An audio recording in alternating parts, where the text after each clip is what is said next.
Ni-raid ng mga otoridad ang isang gusali sa Makati City kung saan may nag-ooperate umanong illegal na pogo. Wala nang nadatnang pogo worker sa lugar at may mga indikasyong natunugan ang raid. Balita natin din sa Lima Refran.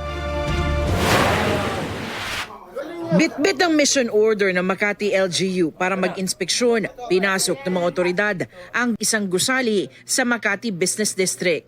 May impormasyon kasi nagpapatuloy pa rin daw ng operasyon ang mga sarado na dapat na IGL o Internet Gaming Licensee sa gusali. Pero wala nang dinatnan doon ng mga otoridad. Sa opisina ng isang IGL sa 52nd floor, nakabalot na ang mga computers at mga gamit.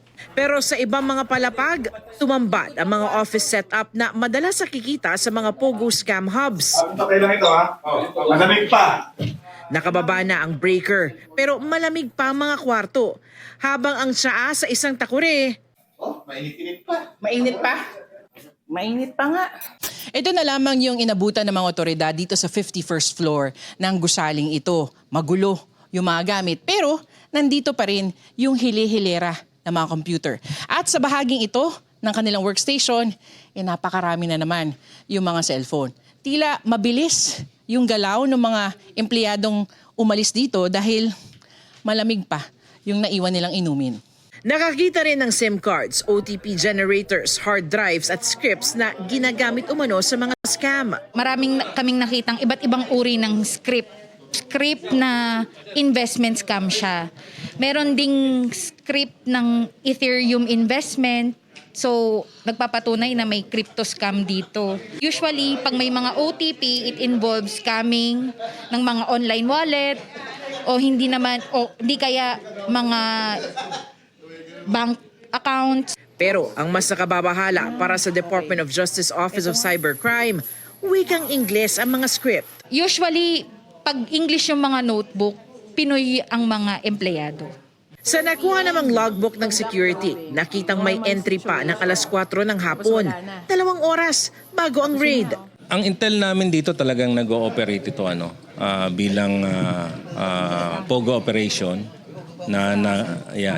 scamming center ito. Well, ang tinitingnan namin dito kasi is mga 600 pataas yung makukuha natin. Foreigners. Ang kwento ng mga tao sa baba is mga 4 o'clock o to 5 o'clock nagtatakbuhan daw pababa itong mga tao. That's 21 companies and may iba-ibang pangalan. Iba-ibang pangalan ba? And with different names din ng may-ari. Alam nilang illegal ang kanilang ginagawa kasi nagtakbuhan sila eh. Kasi kung legal sila, hihintayin nila tayo. Kasi ang ating initial na punta rito is inspection based on a BPLO permit mission order. Itinanggi naman ng building management na may operasyon ng Pogo sa gusali. Ang alam ko, wala. None. I can vouch for it. Kasi yung mga contracts namin naman are in place. All documents are in orders. Isa namang Chinese na nagpakilalang empleyado ng Lucky South 99 sa Porac at Sun Valley sa Clark, Pampanga ang pumasok sa gusali at nagpaaresto sa mga otoridad. Pogo. Sumuko na siya at gusto niya ipa-deport na raw siya sa China.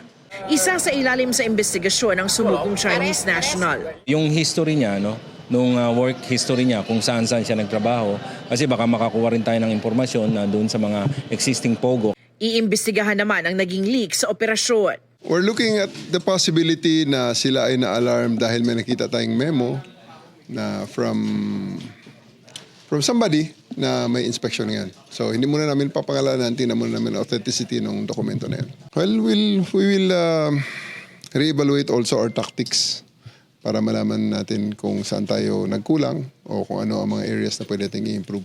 Ilang palapag ang agad isinara ng Makati Business Permits and Licensing Office o Makati BPLO dahil sa kawalan o kakulangan ng permits. Iba, mayroon namang permit pero kulang sa mga ang tawag dyan, individual working permit saka health certificate. Sanima Refran, nagbabalita para sa GMA Integrated News.